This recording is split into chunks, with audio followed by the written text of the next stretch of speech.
Understanding the Old Testament, a book by James D. Orton, discusses a lot of things in the Old Testament. One of the things he talks about is the Israelites, which go through so much oppression and so much captivity that it seems like, why would a loving God do this to them? Well, in reality, the basis of the story is that they start out in Egypt as slaves for centuries. They worshipped Egyptian gods, and their hearts became so captivated by idolatry that they were hardened and they rejected their Lord. They did nothing to deserve it, but still God delivered them from Egypt. And he put them into the wilderness. And in the wilderness, he was like, you need to purge your hearts from idolatry. But still, they wouldn't listen. So for 40 years, they wandered. Then God delivered them to the promised land. And once they were in the promised land, they conquered, and then they divided into multiple tribes, which all did their own thing. They turned from God. They worshiped idols. They warred with each other. They went into oppression. They would cry out to God, and God would come down and save them.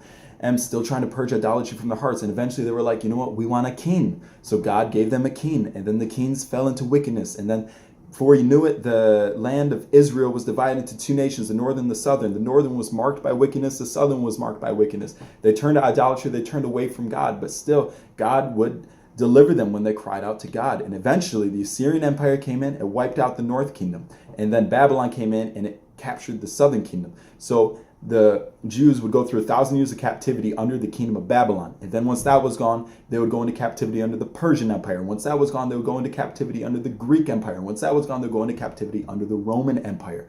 And it was under the Roman Empire that Jesus Christ, the Messiah, finally came. And Jesus Christ was the fulfillment of all the covenants made in the Old Testament, and that he would die, and that his death would ratify a new unconditional covenant for all people who accept it, and not just the Jews.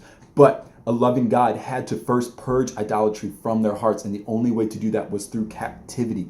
They needed to get idolatry purged from their hearts, or else they wouldn't have accepted the Messiah, who was God's plan to restore humanity. So it was really a disciplinary act from a loving God.